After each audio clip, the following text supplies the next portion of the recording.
The launch of JS Yoshii, FFM-12, in December marked a moment that, on the surface, appeared routine in the long history of the Japan Maritime Self-Defense Force.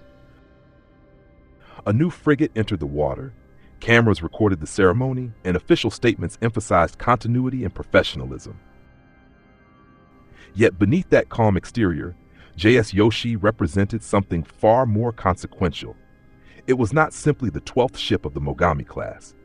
It was the closing bracket of a carefully designed, decade-long effort to rebuild the core of Japan's surface fleet for a new strategic era.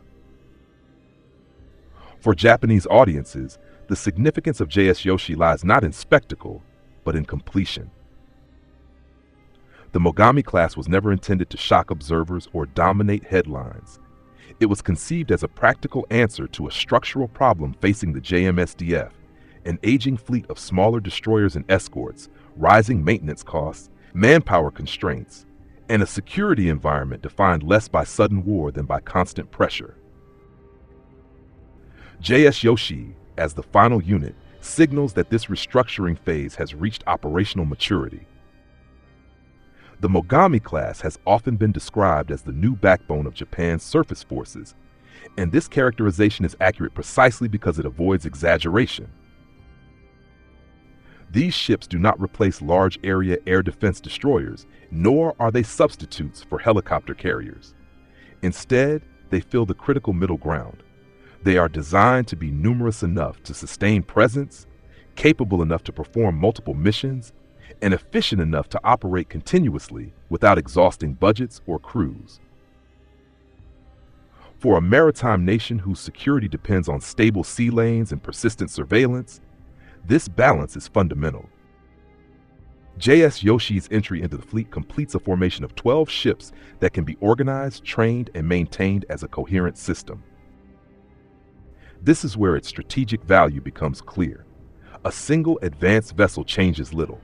A standardized class, produced in sufficient numbers, changes how a navy operates.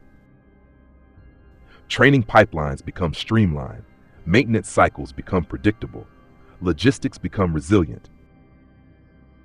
Over time, these factors translate into higher readiness and lower strategic risk. For Japan, which places great emphasis on reliability and continuity, this systemic effect is more important than any individual weapon or sensor. Equally important is what JS Yoshi reveals about Japan's defense industrial capacity. The Mogami-Class program demonstrated an unusually consistent construction tempo, enabled by modular design, disciplined project management, and a stable domestic supply chain. The shipbuilding process emphasized repeatability rather than experimentation. Each successive hull refined the lessons of the previous one. By the time JS Yoshi was launched, the process itself had become a strategic asset. This is not merely about ships. It is about preserving the national capability to build complex naval platforms in peacetime without crisis-driven acceleration. From a Japanese perspective, this matters deeply. Industrial continuity is a form of deterrence. A country that can sustain production, maintenance, and modernization under normal conditions is less vulnerable to sudden shocks. JS Yoshi stands as evidence that Japan's maritime industrial base remains functional, disciplined, and strategically aligned with national defense planning. Operationally, the role of JS Yoshi is deliberately well-defined. The ship is optimized for patrol, anti-submarine warfare, surface combat, and local air defense. It is intended to operate in Japan's surrounding seas, protect sea lines of communication, and respond quickly to gray zone situations. It is not designed to act alone in high-intensity conflict, nor to project power far from home waters. These limitations are not weaknesses, they are conscious design choices. Japanese naval doctrine emphasizes correct tasking and avoidance of unnecessary escalation. A ship that tries to do everything often does nothing well. This doctrinal clarity becomes especially important when viewed against the evolving security environment in the East China Sea.